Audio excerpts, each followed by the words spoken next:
Assalamualaikum warahmatullahi wabarakatuh. Perkenalkan, nama saya Arif Hadarisa dengan nomor NPM 2213051071, Fakultas Keguruan Ilmu Pendidikan dengan prodi Pendidikan Jasmani. Di sini saya akan menjelaskan materi PPKMB dari tanggal 15 sampai tanggal 19 Agustus 2022. Materi pertama, Undang-Undang ITE. Definisi dalam UU ITE adalah satu atau sekumpulan dan elektronik, tetapi tidak sebatas pada tulisan, suara, gambar, peta, rancangan, foto elektronik, data, integrasi, surat elektronik, telegram, teks, telekopi atau sejenisnya, huruf, tanda, angka, kode, akses atau simbol yang telah diolah yang dimiliki arti atau dapat dipahami oleh orang yang mampu memahaminya. Tips dan trik agar terhindar dari jeratan hukum UU ITE. 1. Pengguna internet harus lebih menyaring konten sebelum disaring lagi ke publik melalui media sosial. 2.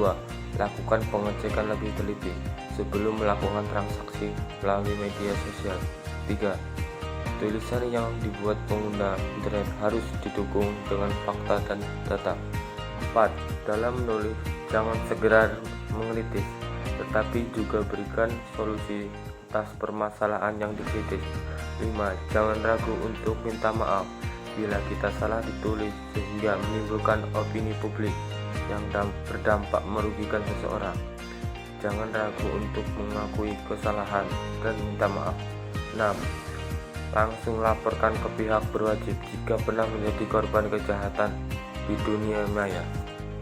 Contoh pelanggaran hukum di dunia maya. 1. Pelanggaran isi situs web. A. Pornografi. Modus pidana ITE yang sering terjadi yaitu VCS, video call sex, dengan tujuan pemerasan dengan sasaran kalangan remaja sampai dengan orang dewasa. B. Pelanggaran hak cipta. 1. Memberikan fasilitas download gratis. 2. Menampilkan gambar-gambar yang dilindungi tanpa izin ke pembuat gambar. 3. Merekayasa gambar atau foto hasil karya orang lain tanpa izin. 4. Kejahatan dalam perdagangan secara elektronik. 2. Penipuan online.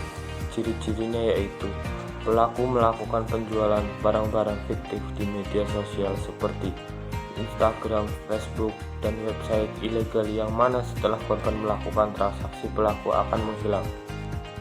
3. Pencemaran nama baik. Ciri-cirinya yaitu pelaku berusaha membuat postingan atau unggahan di media sosial dengan tujuan untuk mencemarkan nama baik seseorang seperti fitnah dan cacian. 4. Penipuan kartu kredit. Ciri-cirinya yaitu terjadi biaya misterius pada tagihan kartu kredit untuk produk atau layanan internet yang tidak pernah dipesan oleh pemilik kartu kredit. 5. Illegal access. Yang dimaksud illegal access adalah perbuatan yang dilakukan oleh setiap orang sengaja dan secara tidak sah tanpa hak memasuki komputer atau jaringan komputer memiliki pihak lain yang bukan difungsikan sebagai akses publik. Materi hari resum kedua. Visi Pilar Indonesia 2045. 1. Pembangunan manusia serta penguasaan ilmu pengetahuan dan teknologi. 2. Pembangunan ekonomi berkelanjutan. 3.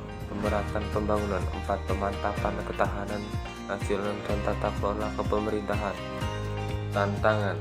1. Industri 4.0 di berbisel sistem internet. 2. Globalisasi. 3. Bonus demografi. Tahun mendatang manusia semakin banyak. Oleh karena itu kita harus mampu bersaing mengingat persaingan semakin tinggi. Indikator profil pelajar Pancasila. 1. Benalar kritis, kemampuan konduktif. 2. Kemandirian, independen mencari. 3. Kreatif, inovasi, cinta seni budaya. 4. Gotong royong, soft skill utama tim. 5. Kebinekaan global, cinta keberagaman budaya dan ras di negara dan dunia. 6. Berakhlak mulia, moralitas spiritual dan etika. Program kebijakan Kementerian Kampus Merdeka. 1. Pembukaan program studi baru Permendikbud nomor 7 tahun 2020 tentang pendirian perubahan, pembuatan PTN dan pendirian perubahan pembuatan pencabutan izin PTS. 2. 2. Perguruan tinggi negeri dan hukum. 3. Sistem akreditasi perguruan tinggi. 4. Hak belajar. Yang kedua, lingkungan hidup berupa alam menjadi sumber pemenuh kebutuhan hidup manusia, yaitu penyediaan air, udara, makanan, obat-obatan, estetika, dan lainnya. Permasalahan lingkungan hidup di Indonesia dan dunia. Lingkungan alam, SD, sumber daya air, sumber daya hutan, keanekaragaman hayati, eksploitasi pesisir dan lautan, dan pencemaran air, udara, dan tanah. Lingkungan buatan, kurangnya RPH pemukiman kumuh, penumpukan sampah. Lingkungan sosial, perubahan masyarakat agris ke modern, perubahan gotong royong, aneka ragam kelompok, dan kontrol sosial.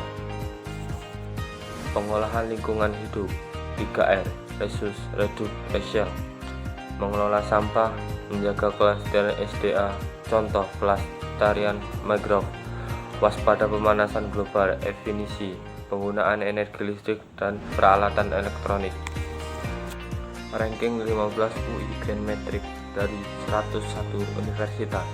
UI Grand Metric merupakan publikasi tahunan peringkat universitas di Indonesia dan dunia yang dilaksanakan Universitas Indonesia dengan menilai universitas berdasarkan komitmen dan tindakan universitas terhadap penghijauan dan keberlanjutan lingkungan.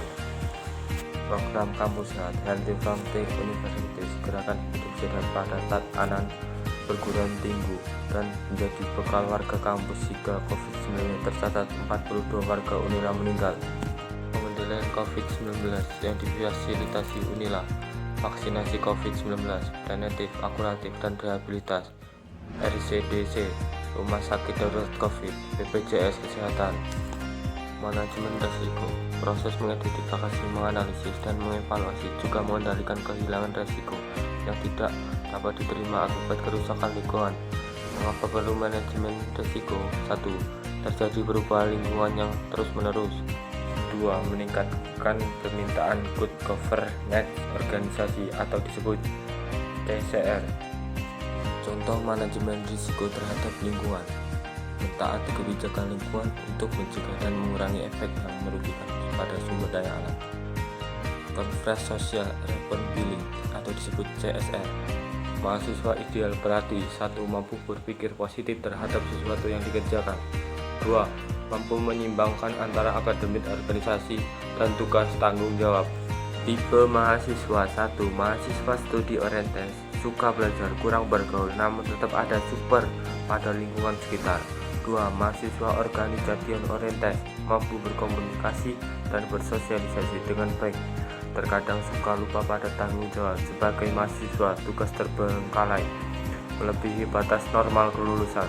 3. Mahasiswa studi orientasi merupakan karakter campuran antara fokus belajar dan aktif organisasi, punya pengetahuan yang luas baik dalam akademik maupun organisasi.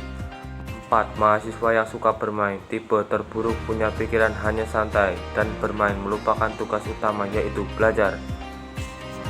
10 karakteristik yang dimiliki mahasiswa: 1. Rajin belajar. 2. Memiliki orientasi yang jelas. 3. Bermanfaat bagi orang lain. 4. Bisa menyesuaikan diri. 5. Peduli terhadap lingkungan. 6. Kreatif. 7. Inovatif, mampu menciptakan hal baru dalam segala aspek, melakukan perubahan besar buat diri sendiri dan lingkungannya. 8. Disiplin. 9. Memiliki cita-cita tinggi. 10. Rendah hati. 5. Menjadi mahasiswa ideal: 1. Mematuhi peraturan yang ada. 2. Mengembangkan diri sesuai minat. 3. Aktif membaca dan memahami masalah yang ada, mencoba mencari solusi. 4. Jujur, berintegrasi, dan sopan. 5. Melakukan yang terbaik saat kuliah. Materi pertama, Bapak Profesor Dr. Patuan Raja MPD selaku Dekan MG. Beliau membawakan judul Pembelajaran Tinggi di Era 4.0 dengan Piagarisme. Bedanya belajar di perguruan tinggi di SMA itu apa sih? Yang pertama itu ada aspek waktu, yang kedua tempat, yang ketiga sikap. Organisasi itu perlu dikembangkan dan dilakukan. Organisasi kemahasiswaan adalah bagian dari universitas sebagai wadah aspirasi atau pengembangan diri mahasiswa. Plagiarisme itu apa sih? Plagiarisme itu muncul atau pencurian hak cipta dengan arti hak orang lain. Untuk materi yang kedua adalah dari Bapak Dr. Riswanti, MPD. Beliau membawakan judul Sistem Perkuliahan dan Bimbingan Akademik. Sistem perkuliahan pertama adalah 1. Kehidupan sosial, 2. Sistem kredit, 3. Pemulihan, 4. Kekuatan ekosistem belajar. Literasi baru menghadapi era revolusi industri 4.0. Pertama, ada literasi data, yaitu bagaimana membaca data. Yang kedua, data literasi teknologi, yaitu memahami cara kerja mesin. Yang ketiga, literasi manusia, humanities, literasi manusia, humanities, komunikasi, dan desain. Materi ketiga, Bapak Dr. Andes Supriyadi, MPD, tentang fasilitas kuliah dan mahasiswa. Materi keempat disampaikan oleh Ibu Dr. Andes Riswanti, MPD, yang membahas tugas pokok bagian kemahasiswaan sebagai mahasiswa dan alur. Sebagai mahasiswa, kita tidak hanya baik di dalam bidang akademik saja, tetapi di non-akademik. Materi hari resum keempat, pembelajaran di perguruan tinggi di era 40.0, plagiarisme, kemajuan suatu bangsa, inovasi atau kreativitas, SDM 45%, link neutral 25%, teknologi 20%, SDA 10%. Disinilah pentingnya peran perguruan tinggi, termasuk seperti kompetisi keseluruhan, berkomunikasi tertulis, berkomunikasi lukisan. Saya berharap pendidikan tinggi menjadi penopang ekosistem nasional. 1. Pendidikan tinggi PT menghadapi tantangan mempersiapkan mahasiswa untuk revolusi industri. 2. Perlunya fokus pada TIK dan teknologi masa depan. Plagiarisme, fakta plagiarisme dan segala bentuk kejahatan akademik. Plagiarisme menjiplak hasil orang lain. Jenis-jenis ketidakjujuran akademik. Plagiarisme, penulis bayaran. Akibat plagiarisme, malas belajar, tidak berlatih. Praksis, Profesor Dr. Insinyur Purnomo, MS Sekolah VS Kuliah Sekolah. 1. Bentuk SKS. 2. Satu kelas temannya sama. 3. Satu kelas tetap jumlahnya. 4. Belajar banyak dibentuk gelar. 5. Tugas guru mengajar. 6. Tahun masuk umurnya sama. 7. Tahun lulus umurnya sama. Kuliah. 1. SKS. 2. Temannya berbeda-beda. 3. Jumlahnya dapat berbeda-beda. 4. Belajar lebih mandiri, dosen mengajar lebih cepat. 5. Tugas dosen mengajar meneliti.